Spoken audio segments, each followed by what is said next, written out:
ایک پوائنٹ یہ ہوا کہ بچے کو شکر گزار بنائیے، الحمدللہ اللہ کا شکر، جزاک اللہ بندے کا شکر۔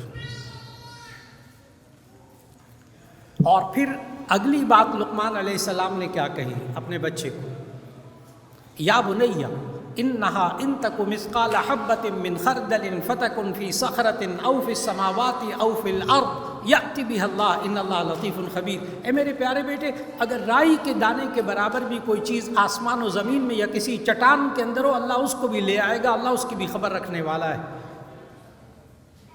بچے کے اندر اللہ دیکھ رہا ہے، یہ چیز پیدا کرنا۔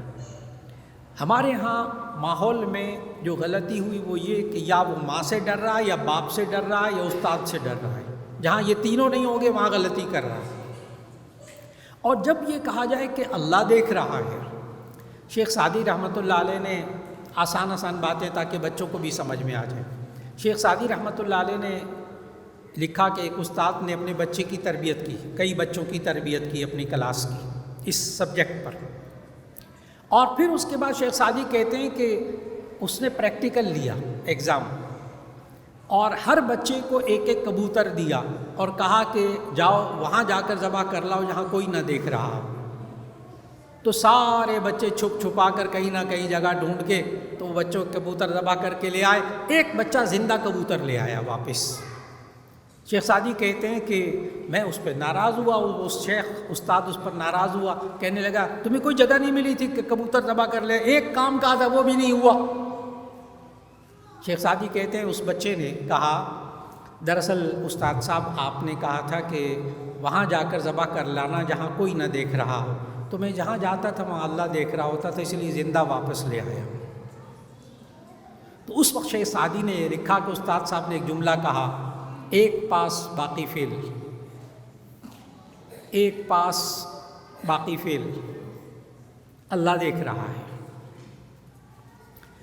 آپ کو حیرت ہوگی کہ آج کل ترکی میں، آج کل بھی ہو رہا ہے، ترکی میں ہر یونیورسٹی کے اندر کوئی بھی استاد میتھ پڑھانے والا ہو، انگلش پڑھانے والا ہو، کوئی بھی ہو، وہ جب لیکچر سٹارٹ کرتا ہے بسم اللہ پڑھ کر تو وہ یوں کہہ کر سٹارٹ کرتا ہے کہ اللہ دیکھ رہا ہے، پھر اس کے بعد سبق پڑھانا شروع کرتا ہے۔ یونیورسٹی کے اساتذہ، وہاں ایجوکیشن لا بن گیا ایک طرح سے، اللہ دیکھ رہا ہے۔ پوری قوم کی تربیت کیسے ہوتی ہے، یونیورسٹی لیول پر جا کر بھی کیسی تربیت ہوتی ہے، پھر وہ قومیں کتنی مضبوط بنتی ہیں۔ اگلی آیت، اصول، اگلا اصول تربیت کا، یا بنی اقم الصلاۃ وامر بالمعروف وانہا عن المنکر واصبر علی ما اصابک ان ذلک من عزم الامور۔ لقمان علیہ السلام نے اپنے بچے کی تربیت کرتے ہوئے کہا، یا بنی اقم الصلاۃ، اے میرے پیارے بیٹے نماز قائم کر، نماز پڑھا کر۔ ماشاءاللہ میں دیکھ رہا ہوں یہاں علماء اساتذہ بھی موجود ہیں،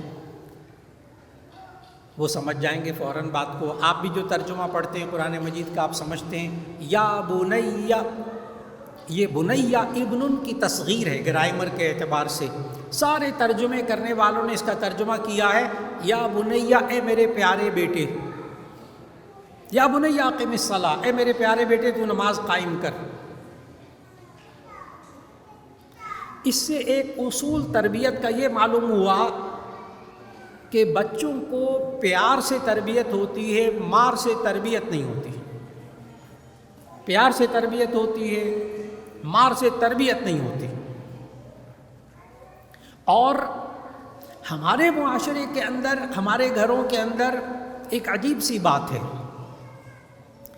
کہ ہم جب دنیا کی باتیں سکھاتے ہیں، جب ہم دنیا کے کام سکھاتے ہیں تو ہماری تربیت کا طریقہ کچھ اور ہوتا ہے۔ جب ہم اچھی باتیں سکھاتے ہیں، دینی باتیں سکھاتے ہیں تو ہماری تربیت کا طریقہ کچھ اور ہوتا ہے، ہمارا رویہ کچھ اور ہوتا ہے۔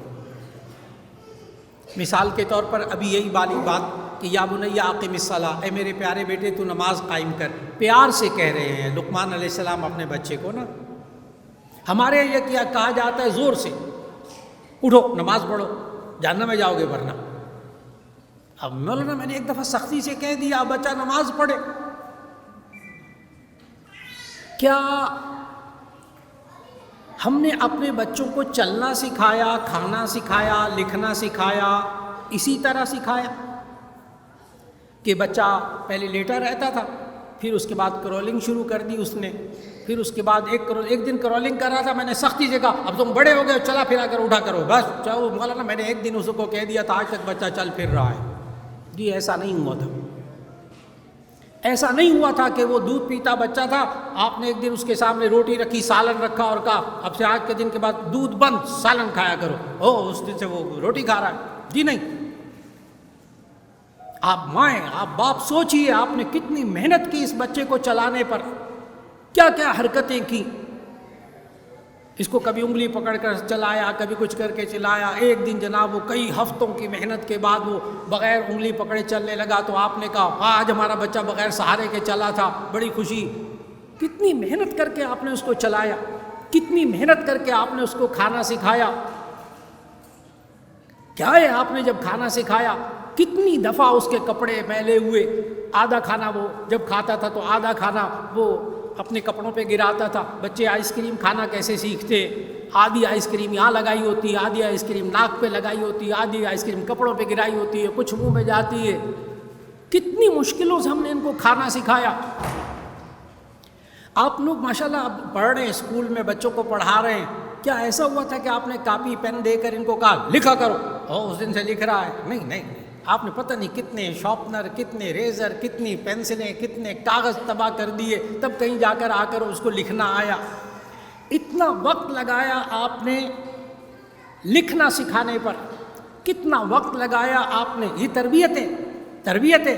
کتنا وقت لگایا آپ نے اس کو کھانا سیکھنے پر، کتنا وقت لگایا آپ نے اس کے چلنے کو سکھانے پر. اتنا ہی وقت نماز میں لگانا پڑے گا، اتنا ہی وقت آپ کو سچ بولنے میں لانا پڑے گا، اتنا ہی وقت آپ کو اس کو اچھے کام سکھانے میں لگانا پڑے گا.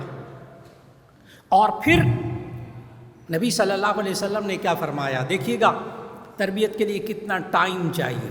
ممکن ہے کوئی مجھ سے سوال کر دیجئے کتنے ٹائم پیریڈ میں تربیت ہوتی ہے. میں آپ کو ٹائم بتانے لگا ہوں. پوری زندگی، پہلے سانس سے لے کر آخری سانس تک تربیت ہوتی ہے. 1 سال 2 سال نہیں، 10 سال نہیں، 16 سال نہیں. نبی صلی اللہ علیہ وسلم نے صرف نماز کی تربیت کے لیے کتنا ٹائم پیریڈ دیا.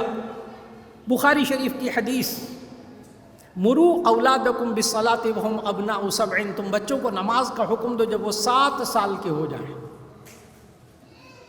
ابھی اس بچی پر نماز فرض ہونے میں 7 سال باقی ہے. 7 سال کے بچے کو، یہ 14 سال کا ہوگا تو نماز فرض ہوگی نا. 7 سال کے بچے کو نماز کا پابند کرنے کو کہا گیا، یعنی 7 سال پہلے بچے کو نماز کا پابند کریں گے. یہ جوان ہو کر نماز پڑھے گا کیونکہ آپ نے 7 سال محنت کی ہے. جوان بچے پر محنت نہیں کرنی نماز پڑھنے کے بارے میں، بچپن سے 7 سال کی عمر سے. 7 سال کی عمر ذہن میں رکھیے گا. 7 ایئر اولڈ، آپ 5 کلاس میں، ہمارے پاکستان کا رواج یہ ہے کہ کلاس 1 میں 5 ایئر کا بچہ ہوتا ہے اور کلاس 2 3 میں جا کر یہ 7 ایئر کا بچہ ہوتا ہے. اس کا مطلب ہوا کلاس 2 کلاس 3 کے بچوں کو پابندی سے 5 وقت نماز پڑھنی چاہیے.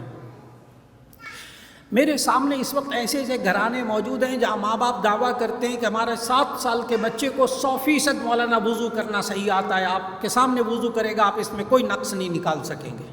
تربیت، 7 سال کے بچے کو وضو مکمل کرنا آتا ہے. 7 سال کے بچے کو نہانا شریعت کے مطابق، اس کو پاکی ناپاکی اس کو معلوم ہو. ابھی 7 سال پڑے ہیں ان مسائل کے لیے. تربیت، بڑے ٹھنڈے دل سے تربیت کیجئے، ٹائم لگائیے، انشاءاللہ تربیت ہوگی. لیکن آپ نے خود سمجھا ماں باپ کو پھر انوالو ہونا پڑے گا. یا بنی اقم الصلاۃ، نماز قائم کیجیے. آج ہم میں سے ہر ایک ماں، ہر ایک باپ چاہتا ہے کہ میرے بچے برائی میں مبتلا نہ ہوں. ہر ایک چاہتا ہے. یہ نماز پڑھنے سے کیا ہوگا؟ ہم کیوں پڑھنے کو کہیں بچوں بچیوں کو نماز؟ 21واں پارہ پہلی آیت، اتل ما اوحی الیک من الکتاب واقم الصلاۃ ان الصلاۃ تنہی عن الفحشاء والمنکر. یہ نماز انسان کو بے حیائیوں برائیوں سے روکتی ہے. آپ اب چاہتے ہیں کہ آپ کے بچے اور بچیاں برائی سے روکیں، نماز کی طرف لائیے، یہ نماز خود روک لے گی ان کو. یہ اللہ نے بتایا، ان بچوں کے خالق نے ہمیں بتایا.